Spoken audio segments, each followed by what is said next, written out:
திருச்சிற்றம்பலம். சிவசிவம். சிவனேச்சலர்களே, கடந்த பதிவிலே அற்புத திருவந்தாதியின் பாடல் 40 உலகப்பற்று நம்மை தாக்காதிருக்க உபாயம் சொன்ன காரைக்கால் அம்மையார் இன்று நாம் சிந்திக்க உள்ள அற்புத திருவந்தாதியின் பாடல் 41 சிவபெருமானின் மாகேஸ்வர மூர்த்தங்களுள் ஒன்றான சங்கர நாராயணர் கோலத்தை நமக்கு காட்டுவதோடு இறைவனிடம் நகைச்சுவையோடு ஒரு கேள்வி வைப்பதையும் கேட்டு மகிழ்வோமா? பாடலை கேளுங்கள். ஒரு பால் உலகளந்த மாலவனாம், மற்றை ஒரு பால் உமையவளாம் என்றால் இருபாலும் நின்னுருவமாக நிறந்தெரிய மாட்டோமால் நின்னுருவோ மின்னுருவோ நேர்ந்து என்பார். இறைவன் உயிர்களுக்கு அருளும் பொருட்டு உருவத் திருமேனி கொண்டு வருகிறான். அவன் அருவுருவ திருமேனியாகிய சதாசிவ மூர்த்தத்தைத்தான் கோவில்களில் லிங்க வடிவிலே தரிசனம் செய்கிறோம். சிவலிங்கத்தின் 5 முகங்களிலிருந்தும் ஒரு முகத்திற்கு 5 வீதம் 25 வடிவங்கள் தோன்றின. இவற்றைத்தான் நாம் மகேஸ்வர மூர்த்தங்கள் என்று சொல்வார்கள்.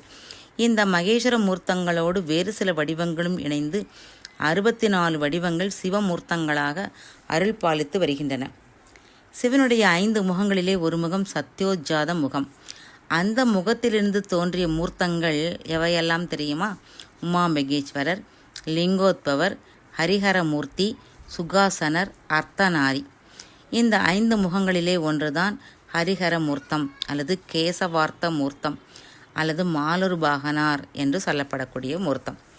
இந்த மூர்த்தத்தை தென் பகுதியிலுள்ள சங்கரன் கோயில் தலத்திலே நாம் காணலாம். இதே போல கர்நாடகா மாநிலத்திலும் உடுப்பியில் அரபிக்கடலிலிருந்து 25 கிலோமீட்டர் தொலைவிலே உள்ளது சங்கர நாராயணர் கோயில் ஒன்று. அதே போல கர்நாடக மாநிலத்திலே உள்ள தாவண்கரே மாவட்டத்திலே உள்ள ஒரு கோயில் ஹரிஹரேஸ்வரர் கோயில் என்பது. அங்கும் நாம் இந்த மாலுருபாகனாக சிவபெருமானை காண முடியும். திருமால் வேறு சிவன் வேறு என வேறுபடுத்தாத சமரச உணர்ச்சியை வளர்க்க சங்கர நாராயண திருக்கோலமும், சிவன் வேறு சக்தி வேறு என பேத புத்தி பண்ணாதிருக்க அர்த்தநாரீஸ்வரர் கோலமும் உள்ளன. இந்த 2 திருக்கோலங்களும் எண்ணி இறைவனிடம் உள்ள நெருக்கத்தால் அவரிடம் ஒரு கேள்வி வைக்கிறார் நம் காரைக்கால் அம்மையார். இறைவனிடம் பக்தி முருக முருக அவனோடு சுதந்திரமாக உரையாடும் உரிமை வந்துவிடுகிறது. சுந்தரமூர்த்தி சுவாமிகள் திருவாக்கிலே அத்தகைய இடங்கள் பல உண்டு. அப்படிப்பட்ட ஒரு பாடல்தான் இது. அம்மை இறைவனிடம், ஐயனே, உன் ஒரு பாகத்தில் 3 அடியால் உலகளந்த திருமால் உள்ளான், மற்றொரு பாகத்தில் உமை உள்ளார். இந்த பிரம்மா விஷ்ணு இருவரும் இறைவனிடத்து தோன்றி இறுதியாக இறைவனிடத்திலே ஒடுங்குபவர்கள். கடவுளின் ஒருமையிலும் இணைவதை காட்டும் அந்த மூர்த்தந்தான் ஏகபாத மூர்த்தம் என சொல்லப்படும். இதில் இடப்பக்கம் திருமால் தோற்றியிருப்பார். ஆக திருமால் இடப்பகுதியிலும் உமையம்மை வலப்புறமும் இருக்க ஒரே நீல நிற வண்ணமாக தெரிகிறதே என்று காரைக்கால் அம்மையார் ஐயனை கேட்கிறாள். உன்னுடைய நிறமோ பவளம் போன்ற செந்நிறம். உன் திருவுருவத்துக்குரிய நிறத்தை என்னால் காண முடியவில்லை என ஒரு பால் அந்த நீல வண்ணமாகிய திருமால் இருக்கிறான், இன்னொரு பகுதியில் உமையம்மை அவளும் நீல வண்ணத்தோடு இருக்கிறாள்.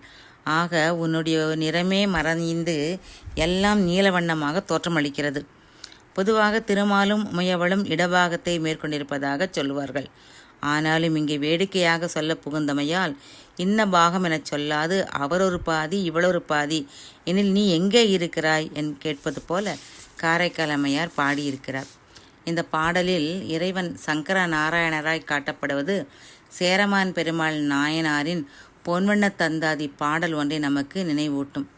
அந்த பொன்வண்ணத்தாதி நூலினுடைய பாடல் 6 இந்த வடிவத்தை அழகுற காட்டி திருமால் சிவனாரின் இடபாகத்திலிருந்து காட்சி தரும் அரியேத்துவசர வடிவத்தை கண்ணுக்கு காட்டுவதை கேளுங்கள். அதில் சேரமான் பெருமாள் நாயனார் சொல்கிறார், சிவன் இடப்பக்கம் திருமாலும் வலப்பக்கம் தானுமாகி நின்றான்.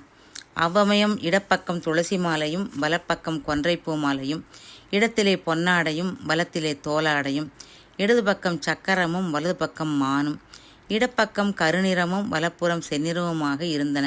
இனி இடப்பாகம் குடக்கூத்தும் வலப்பாகம் கொக்கரை கூத்தும் ஆடின என்று இந்த அர்த்தநாரீஸ்வரி பாகன் வடிவத்தை அவரும் மிக அருமையாக சொல்லியிருப்பார். இதை வைத்து பார்க்கும்போது திருமாலும் தேவியும் ஒன்றே என்ற நிலை புலப்படும். இந்த உண்மையை அப்பர் பிரான் தன்னுடைய திருவையாறு தல பாடலிலே காட்டியிருப்பார். பிரிவிலா அமரர் கூடி பெருந்தகை பிரான் என்று ஏத்தும் அரியலால் தேவி இல்லை ஐயன் ஐயனாருக்கே என்று சொல்வார். திருவையாறு தலத்திலுள்ள அறமுளர்த்த நாயகி அம்மை தோற்றம் இந்த நிலையை தெள்ளென காட்டும். அம்பிகையானவள் 4 கரங்களுடன் மேல் 2 கைகளில் சங்கு சக்கரம் ஏந்தியவளாயும், அதே போல வலது கீழ்கரம் அஞ்சேல் என அபயம் காட்ட இடது கீழ்கரம் தொடை மீது படிந்திருப்பதை காணலாம். மேலும் இந்த தலத்திலே வெள்ளிக்கிழமை இரவுகளில் அம்பாள் சந்நிதிக்கு லட்சுமி வந்து அந்த சிலையாக எடுத்துக்கொண்டு வந்து நிற்க தேவிக்கு தீபாராதனை நடைபெறும். இது லக்ஷ்மி திருமாலை வணங்கி நிற்பதாக ஐதீகம்.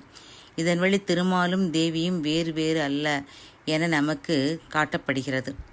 திருமாலின் அம்சமாக பார்வதி விளங்குவதை ஆதிசங்கரர் தமது சிவானந்த லகரியில் 82ஆம் பாடலிலே சொல்லுவார். திரிபுரத்து அரக்கர்கள் அவர்கள் இறைவனை இருந்தோடு தொடுத்த போரிலே அவர்களை அடிப்பதற்கு அம்பாகவும், தேரின் அச்சுமுறிந்த நிலையிலே இடப வாகனமாகவும், பார்வதி தேவியாக உடலின் இடது பாகத்திலும், பன்றியாக திருவடி காண முயன்றவராகவும், மோகினி வடிவில் தோழியாகவும், பிரதோஷ கால நடனத்தில் மிருதங்கம் வாசிப்பவராகவும் இருந்த திருமால் தனது கண்ணினை சிவனுக்கு அர்ப்பணம் செய்தவராக கூறுகிறார். தேவார ஒளிநெறி என்ற ஆராய்ச்சி நூல் எழுதிய தணிகை மணி செங்கல்வராய பிள்ளை அவர்கள் தனது நூலில் அரியலால் தேவி இல்லை என்ற அப்பர்பர்வான் கூற்றுக்கு ஒப்பாக 4ஆம் திருமுறையிலே ஒரு பதிகப்பாடலை சுட்டிக்காட்டுவார். காவியம் கண்ணாளாகி கடல் வண்ணனாகி அம்மையும் அவள்தான், கடல் வண்ணனாகி திருமாலும் அவன்தான். அப்படி நின்ற தேவியை பாகம் வைத்தார் திருப்பயிற்றுநூறாய் என்று இறைவன் தன்னுடைய இடப்பாகத்தில் அம்மையையும் அதே சமயம் திருமாலையும் வைத்திருக்கிறார் என நமக்கு காட்டுவார். இதைத்தான் காரைக்கால் அம்மையாரும் தன்னுடைய பாடலிலே காட்டியிருக்கிறார்.